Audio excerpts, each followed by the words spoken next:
having your book this close to your face, you know, and just like kind of going blind while reading.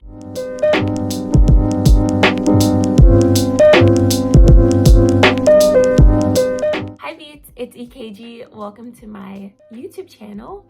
Today I will be doing the Booktube Newbie Tag. So let's just get right into it, okay? There's not much of an introduction. I'm just gonna be answering the Booktube Newbie Tag questions. The first question is, why did you start this channel?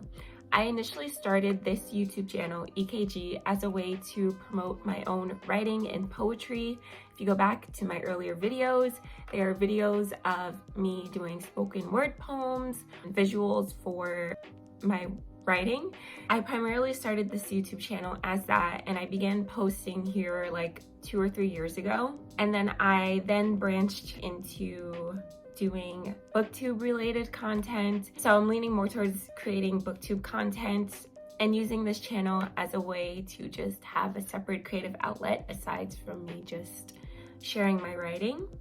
I will still be doing both, and I also want to branch out into even more content, maybe some reading vlogs, some writing vlogs, showing you little parts of my life if you're interested.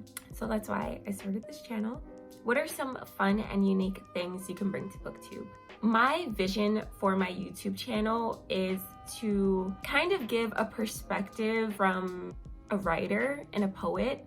I specifically want to focus on poetry. I think poetry is just such a great literature genre that a lot of people are intimidated by, and I just think that once you become more comfortable with poetry, you'll see how beautiful and powerful it truly is. I also want to challenge myself and create videos that aren't typically booktube content. I just don't want to strictly do what I read this month because frankly, I don't really read that much compared to other booktubers. I just want to bring a cool, fun perspective, and I think a great example of that is a video that I just did recently where I gave book recommendations if people love Sissa and they love her music. So that's just one example of what I looked to bring to Booktube. What are you most excited for about this channel?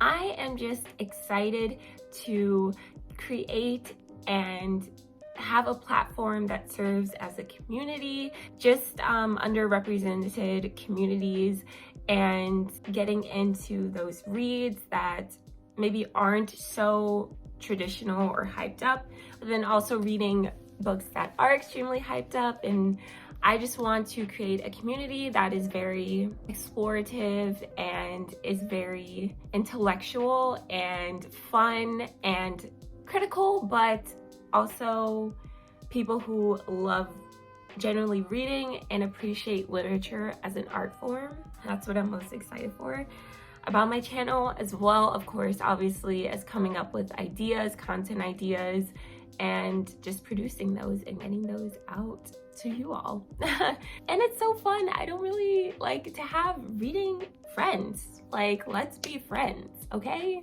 I love that. So that's what I'm most excited for. Why do you love reading?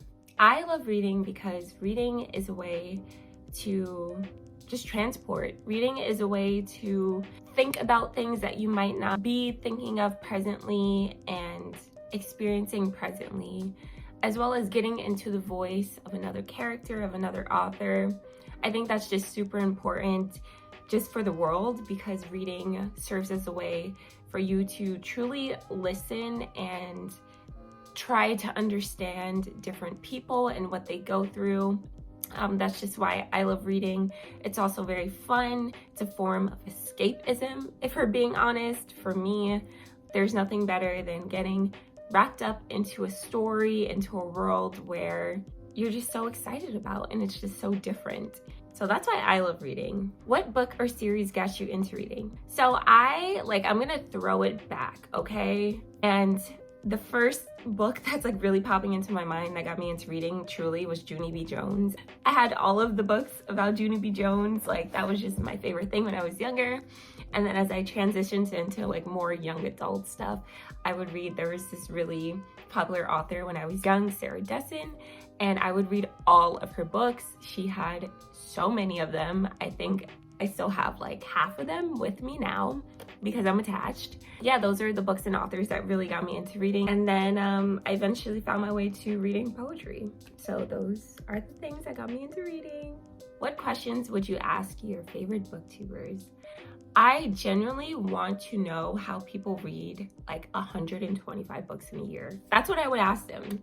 I know so many people have made videos about reading more, and I have personally been reading more this year than I have in recent times, but like 125 books, or like anything over 50, 60, I'm just like, what? Like, I don't understand how people read 15 books in a month. So I want to ask them. They hold a power that I want to tap into.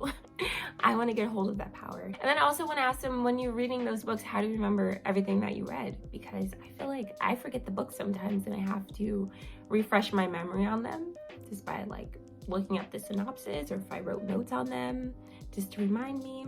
Okay. So the next one is, what challenges do you think a booktube channel will be the hardest to overcome? I think for me personally, it's just going to be about keeping up with reading a certain standard, or like reading at a certain standard, so that I'm always producing fresh new content. I feel like that might be the hardest challenge for me. And that's really it. I'm honestly just going to have fun with booktube. I take it seriously, but I don't want to like view reading as a chore or as a thing that I have to do to create content, which is why I was honestly very on the fence about transitioning into booktube. Just want to have fun, share what I'm reading, share cool content ideas, and also some tips about poetry and things like that. When did I start reading? I touched upon this already, but I started reading when I was very young. I've been on and off reading, and then I recently started taking reading kind of seriously and being like more conscious of reading for fun just recently, like 2 years after I graduated college. Where do I read? I read primarily in my bed. Like, there's nothing better than having a blanket, wrapping it around you, and just like having your book this close to your face, you know, and just like kind of going blind while reading, but it's just so cozy and warm and intimate. And that's how I love to read. Got some candles on. And yeah, that's just my type of vibe. I like to distress while I'm reading. So that's how I do it. What kind of books do you like to read? I love to read contemporary books. I really like kind of literary, think piece-esque type of narratives as well. I just truly think that I like to be challenged mentally when I'm reading, and I really enjoy books that are multi-layered and there's a lot of unpacking to be done. Those are just my favorite types of reads. I would say my least favorite thing to read though are like nonfiction memoirs and autobiographies. Those just, it's hard for me to get into unless they're really different and unique, and the storytelling is, or I'm just interested in the person obviously. But yeah, I think my least favorite, if that helps you, is just nonfiction memoirs. I do like a good essay collection, but yeah, I think my favorite fiction for sure, and poetry is number one, okay? Poetry books, that's me. What does your collection look like? I have a lot of poetry. Some of my favorite poets are Tracy K. Smith, Mary Oliver, Ocean Vuong. Those are just some of my favorite poets. I could do a bookshelf tour if you like. Just let me know if you want to see that. So that was it. I'm gonna add in another question. What is my favorite book? I'm gonna say the book that changed the trajectory of my life. It's definitely a poetry collection, and it is Life on Mars by Tracy K. Smith. This was just everything to me. So many tabs and notes in here, and this collection of poetry made me want to pursue poetry and made me want to become a published poet. So this is my favorite book. And then another favorite book that I just constantly think about nonstop ever since I read it was Heads of the Colored People by Nafisa Thompson Spires. This book is a collection of short stories, and it was phenomenal. It explores so many different things, and I highly suggest it. Like, if there is one book you have to read in your life, it's this one. This one was so good. So I think that was it. Thank you so much for watching my Booktube Newbie Tag. If you would like to see more of my content, you can just subscribe to my channel. I appreciate everyone who has been showing support, subscribing, commenting on my videos. Thank you so much for watching, and I'll see you in the next one. Bye! I was like, yo.